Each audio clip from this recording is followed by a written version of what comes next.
ये शहर तो उसी का है जो यहाँ पैदा हुआ है, ये शहर तो उसी का है जिसका घर यहाँ है। ये शहर, मैं तो कहता हूँ इंडिया और एनडीए दोनों एक साथ गठबंधन करके लड़े तब भी बहुजन समाज पार्टी भारी है। नमस्कार, आदाब, आप देख रहे हैं एबी न्यूज़। आज इस समय हम गोरखपुर में हैं, जहां से बसपा के टिकट पर जावेद सिमनानी जी को टिकट मिला है।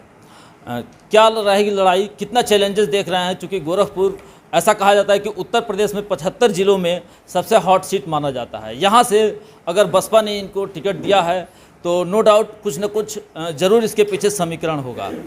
सर, आपके बारे में कहा जाता है कि आप बूथ से लेकर के और आज जोनल हेड और कोऑर्डिनेटर सारी भूमिका में रहे हैं। इसमें कोई शक नहीं कि आपके पास एक राजनीतिक अनुभव है। गोरखपुर के चुनाव को लेकर कैसा देखते हैं? गोरखपुर का चुनाव कल अगर वोट पड़ जाए तो 80% जनता तैयार है हमको वोट देने के लिए।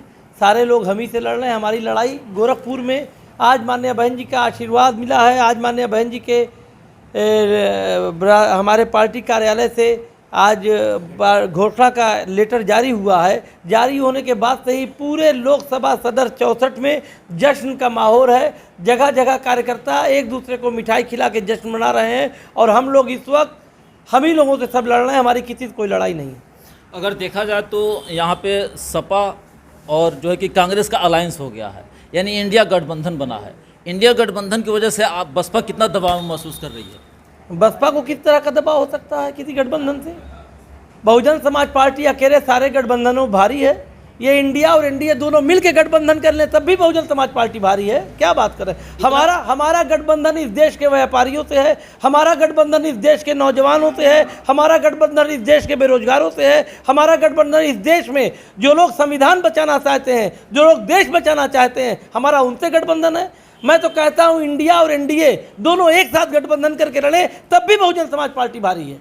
इतना कॉन्फिडेंस कैसे आ गया आपके पास? इतना कॉन्फिडेंस आपको 4 तारीख को दिखेगा जब रिजल्ट आएगा। 80 की 80 सीटों जीतने जा रही बहुजन समाज पार्टी। 80 की 80 सीटें 80 की 80 सीट उत्तर प्रदेश की बहुजन समाज पार्टी जीतने जा रही है। अगर ऐसा हो जाएगा तो जो भाजपा आज दावा कर रही है कि अब की बार 400 पार, तो फिर झूठे हो जाएंगे। हो जाएंगे मतलब झूठे हैं नहीं। 15 लाख आपको मिला क्या? झूठे हो जाएंगे क्या? 15 लाख का तो चैप्टर क्लोज हो चुका है। क्यों चैप्टर क्लोज होगा? झूठा बन के चैप्टर क्लोज हुआ, एक सच्चा बन के। जो झूठा है उसको झूठा हो जाएंगे मत कहिए, वो तो है ही झूठा। अरे 15 लाख किसी को मिला? आप बताइए। 2 करोड़ लोगों को रोजगार मिला। जो झूठा है वो हो क्या जाएगा? वो तो है ही नहीं। भाजपा कह रही है कि हम अमृतकाल मना रहे हैं, आज़ादी का अमृत उत्सव मना रहे हैं। आपको नहीं लग रहा है कि ये अमृत उत्सव चल रहा है? आपको लग रहा है क्या? ऐसा कुछ नहीं है। बहुजन समाज पार्टी 80 की 80 सीट जीतने जा रही है और इस देश में बहुजन समाज पार्टी की नेता इस देश के दलितों की, गरीबों की, बेरोजगारों की, नौजवानों की, इस देश के व्यापारियों की नेता आदरणीय बहन सुश्री मायावती जी इस देश की प्रधानमंत्री बनने जा रही हैं। 4 जून को इस बात के लिए भी हम और आप सेलिब्रेट करेंगे जिस दिन रिजल्ट आएगा। मायावती जी को लेकर के अक्सर ये बात कहा जाता है कि इतना दलितों पे अत्याचार हुआ, कई देश में मतलब बहुत ही अमानवीय और शर्मसार कर देने वाली घटनाएं घटित हुई, लेकिन उनका एक भी स्टेटमेंट नहीं आया। जो लोग कहते हैं उनको सुनाई नहीं देता। अलग अलग तरह का चश्मा है, अलग अलग तरह का कान है। हमको तो नहीं लगता कि किसी भी तरह की कोई छोटी से छोटी घटना भी दलितों के ऊपर हुई हो। तो माननीय बहन जी के आप स्टेटमेंट की बात कर रहे हैं। माननीय बहन जी के वहाँ से प्रतिनिधि जाके मिलते हैं, गांव में प्रतिनिधि गए हैं, हमारे प्रदेश अध्यक्ष गए, हमारे कोऑर्डिनेटर्स गए हैं, हम लोग खुद उस टीम में गए हैं। एक जगह का आप मिसाल बता दीजिए जहां हमारे लोग ना पहुंचे हों।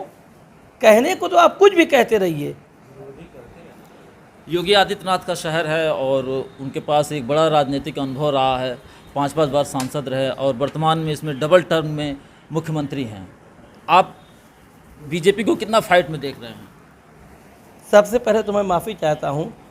ये योगी आदित्यनाथ जी महाराज पूजनीय का शहर नहीं है, ये उनका कार्य क्षेत्र है। वो यहाँ से सांसद हैं।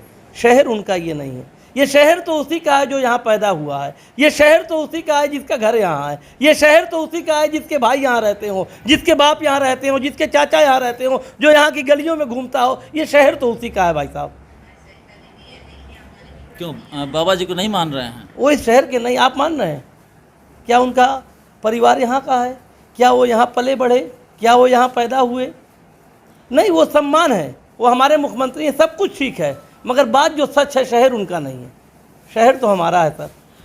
आपको अक्सर कहते हुए सुना जा रहा है कि इस बार का जो चुनाव है वो बाहरी बनाम अंदर के लोग हैं, यानी कि आप बाहरी गोरखपुरी बनाम बाहरी ये चुनाव है। ये चुनाव सड़क वर्सेस स्क्रीन, एक नेता जो सड़क पे मिलेगा, एक नेता जो टीवी में मिलेगा। ये चुनाव सड़क वर्सेस स्क्रीन का है, ये चुनाव गोरखपुरी वर्सेस बाहरी का है, निश्चित तौर पे है।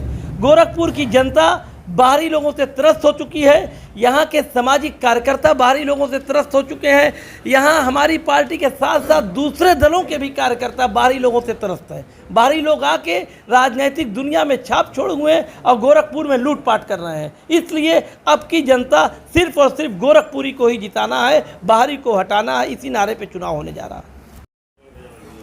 क्वेश्चन मैं ये जानना चाहूँगा कि आज देश ही नहीं दुनिया में बात छिड़ रही है कि मोदी जी का डंका पूरे विश्व में बज रहा है, कितना आप इससे संतुष्ट हैं? ठीक है, बज रहा है उतना ही जितना चिराग बुझने के पहले जलने लगता है। जो भी हमारे दर्शक हैं जरा इस बात पर ध्यान दें, लगता है कि उनकी सत्ता जाने वाली है आपकी बातों से। 100% उनकी सत्ता जाने वाली है और जनता की सत्ता आने वाली है। कोई एक दो कारण बताइए जिससे जनता आपकी बात पर यकीन करे। जनता को तो मेरी बात पे यकीन है, आप कैसे यकीन करेंगे? क्योंकि जनता की बात तो मैं बता रहा हूँ आपको। जिस दिन आप मीडिया के साथ ही इस बात को समझ लेंगे उस दिन सब कुछ सही हो जाएगा। क्या कहेंगे गोरखपुर वासियों से, कुछ अपील करना चाहेंगे? गोरखपुर वासियों से मेरी अपील है कि साथियों, गोरखपुर को जिता लो, बाहरियों को हटा लो। आप लड़ो, आप जीतो, आप हारो, बाहरियों को बाहर करो। आपकी पारी, गोरखपुर की बारी। चलिए, ये रहा इनका नारा, आपकी पारी, गोरखपुर की बारी। ये बात कितनी सच होती है ये आने वाले चुनाव के परिणाम की तारीख तय करेगी, किंतु इतना ज़रूर है कि इस जो चुनावी माहौल है, जो चुनावी समर में एक से एक वादे, एक से एक जो है कि कहीं ना कहीं एक भरोसा दिया जाएगा वोटरों को। जनता कितना इनका साथ देती है यह तो आने वाला समय बताएगा। फिलहाल आपको खबर कैसी लगी, आप हमारे साथ बने रहें और अपनी राय ज़रूर दें। धन्यवाद।